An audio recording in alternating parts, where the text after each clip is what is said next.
Oke, baik. Bismillahirrahmanirrahim. Assalamualaikum warahmatullahi wabarakatuh. Pada kesempatan kali ini, saya ingin men-share materi. Perkenalkan, nama saya Irwan Maulana. Saya dari Institut Ummul Quran Islami Bogor, dengan judul Implementasi Moderasi Beragama dalam Penguatan Karakter Peserta Didik.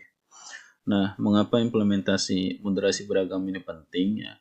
Karena seperti kita tahu bahwa di dalam pendidikan dan di dalam proses pembelajaran dalam konteks sekolah itu terdapat kurikulum, dan kurikulum itu kalau menurut undang-undangnya yaitu set of lesson ya, set of value, terus kemudian seperangkat tujuan, seperangkat strategi pembelajaran ya yang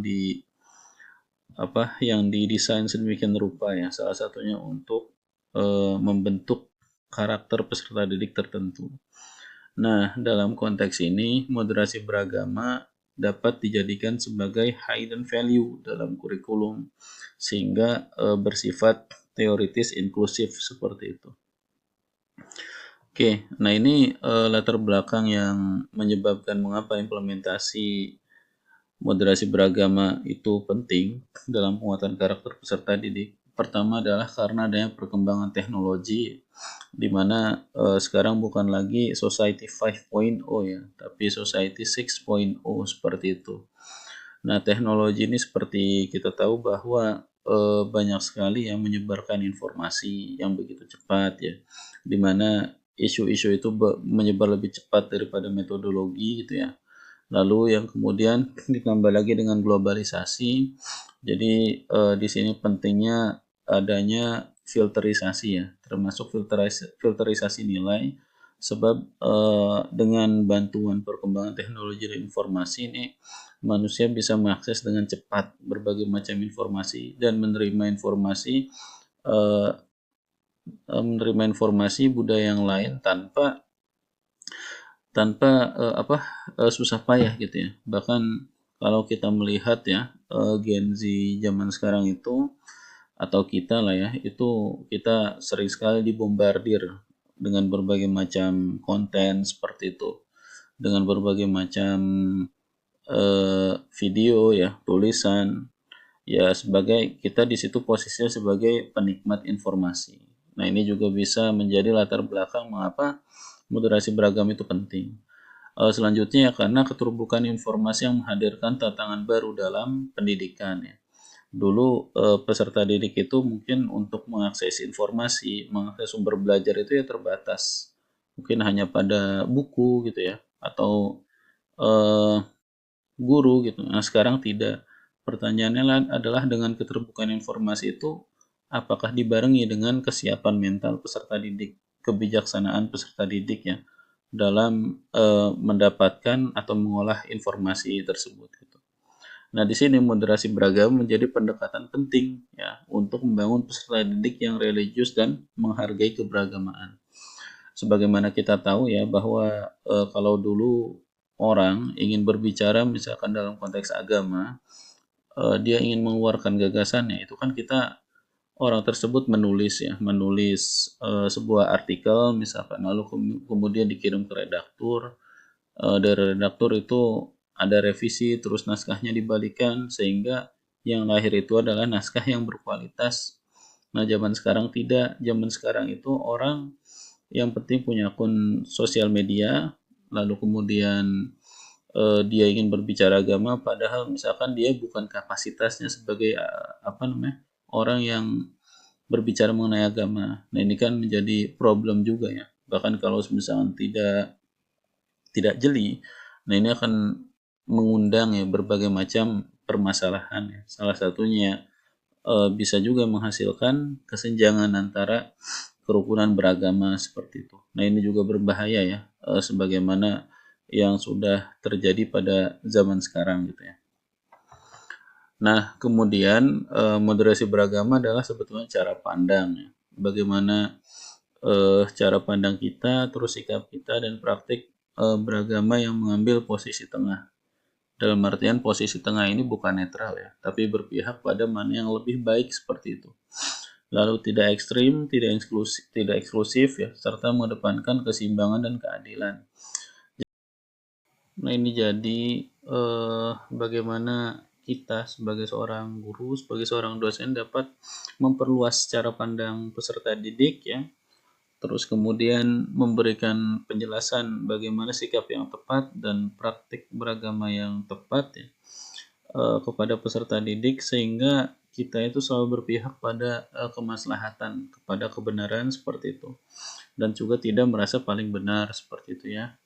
Karena dalam konteks ini ya kita harus menghargai, kan pesan Nabi itu adinu al-muamalah ya, bahwa agama itu adalah interaksi atau muamalah seperti itu, dan mengedepankan keseimbangan serta keadilan ya, artinya tidak condong ke kanan dan tidak condong ke kiri seperti itu, atau menempatkan suatu pada tempatnya. Nah, di sini prinsip moderasi beragama itu ada 4 ya. Pertama adalah tawasud, yaitu jalan tengah, yaitu tawazun ya, keseimbangan. Lalu kemudian tasamuh ya, kita toleransi. Lalu musawamah, kesetaraan, dan i'tidal, keadilan. Nah, di sini bagaimana nilai-nilai tawasud, nilai-nilai tawazun dan tasamu ini dan musawamah serta i'tidal ini diajarkan di sekolah ya, diajarkan di dalam kelas secara teoritis, dibentuk sedemikian rupa menjadi high dan value seperti itu. Lalu pada praktiknya ya dipraktikkan seperti itu pada interaksi keseharian ya. Lalu kemudian ini karakter peserta didik yang diinginkan ya. Pertama adalah religius ya. Religius bukan hanya dari sisi ibadah ya, tapi religius secara sosial, secara pemikiran ya. Lalu kemudian terbentuknya rasa toleran ya antar peserta didik. Sebab dalam konteks ya bernegara ya kita harus toleran ya terhadap apapun itu perbedaan. Bahkan dalam Islam sendiri itu perbedaan itu adalah rahmat. Nah, bagaimana supaya menjadi rahmat? Ya, ketika perbedaan supaya menjadi rahmat itu ya harus saling memahami, ya, harus saling support, harus saling keterbukaan gitu ya, untuk saling mempelajari gitu. Nah, terus kemudian disiplin ya, disiplin, lalu kemudian peduli. Yang kelima adalah nasionalis ya.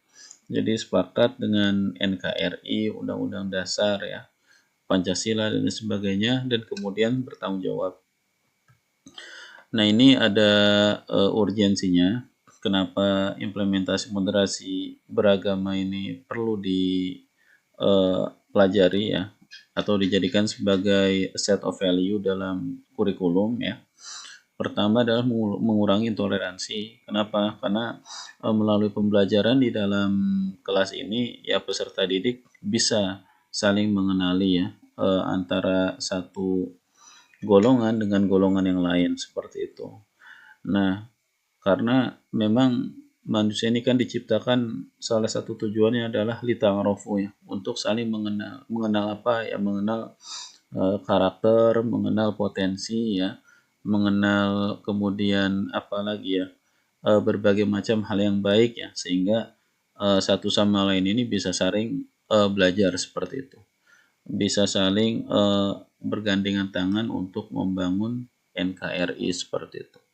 Yang selanjutnya adalah memperkuat harmoni dan sosial ya. Karena memang ketika harmonitas dalam sosial ini terbentuk ya, maka kita akan lebih mudah untuk sama-sama membangun NKRI seperti itu. Nah, ini bisa kita terapkan dalam kehidupan sehari-hari, bagaimana guru mencontohkan ya, kita itu dapat harmoni, hidup harmoni ya dengan orang yang berbeda agama atau dengan orang yang memiliki perbedaan dengan kita gitu, seperti itu. Lalu kemudian meningkatkan berpikir kritis ya. Bagaimana siswa itu ketika ada sebuah narasi misalkan yang belum tentu benar, nah itu bisa berpikir kritis yang memprovokasi untuk misalkan melakukan tindakan-tindakan ekstrim ya kepada golongan yang lain. Nah, ini siswa ini mampu berpikir kritis seperti itu. Jadi mampu menimbang-nimbang apa ya betul gitu, seperti itu yang diajarkan. Kan tidak juga seperti itu ya. Dan selanjutnya adalah memperkuat karakter kebangsaan. Nah, ini juga perlu ya. Karena karakter kebangsaan ini perlu Jadi memperkuat karakter kebangsaan ini ya penting ya, karena eh, kalau misalkan bangsa ini sudah terlihat karakternya seperti apa, maka lebih mudah ya bangsa ini untuk menentukan langkah kedepannya akan seperti apa, seperti itu.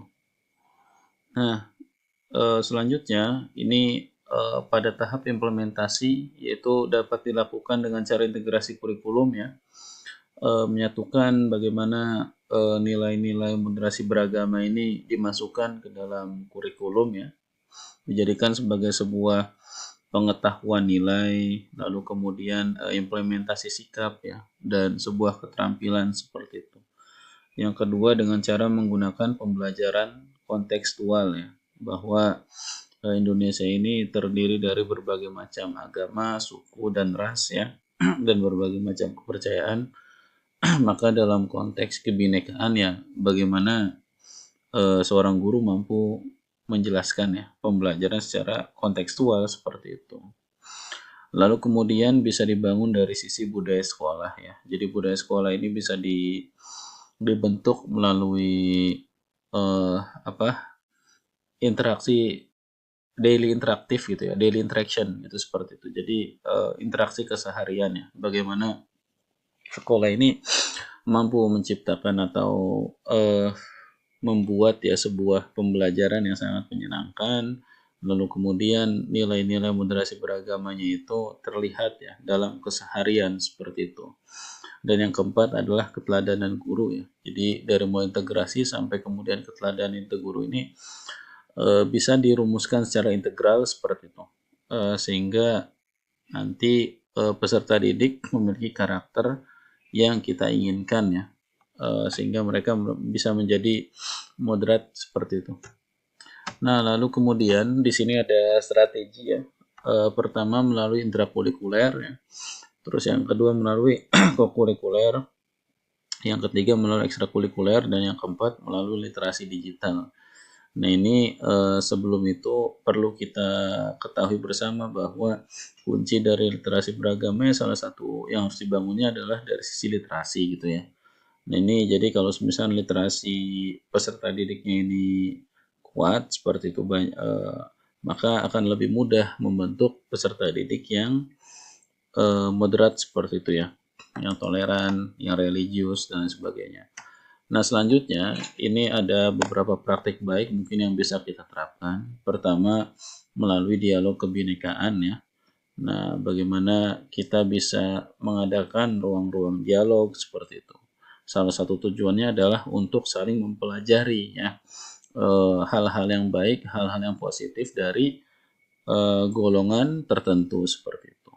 Yang kedua adalah refleksi nilai ya, bahwa ya kita ini sebagai bangsa Indonesia ya harus menjunjung tinggi nilai, menghargai, menghormati seperti itu. Dan yang ketiga melalui proyek-proyek sosial, sosial kemanusiaan atau apalah itu. Nah ini bisa dirumuskan ya oleh sekolah seperti itu. Nah ini ada beberapa tantangan. Pertama adalah pemahaman yang beragam ya. Bagaimana pemahaman beragaman ini ya harus kita jadikan sebagai sebuah kesempatan ya untuk membangun apa namanya itu tadi rahmat itu ya kalau kata hadis itu. Nah selanjutnya ada pengaruh media digital ya yang bagaimana arus informasi ini kita diserang dengan berbagai macam informasi ya tanpa kita tahu rujukannya dari mana. Dan yang ketiga adalah kesiapan pendidik. Nah ini yang lebih penting. Nah, di sini dapat disimpulkan bahwa moderasi beragama itu sebetulnya dapat memperkuat pembentukan peserta didik yang berkarakter dan berkeadaban ya.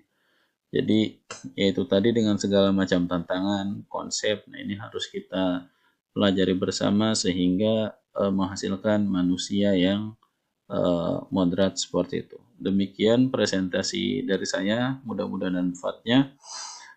Terima kasih. Assalamualaikum warahmatullahi wabarakatuh.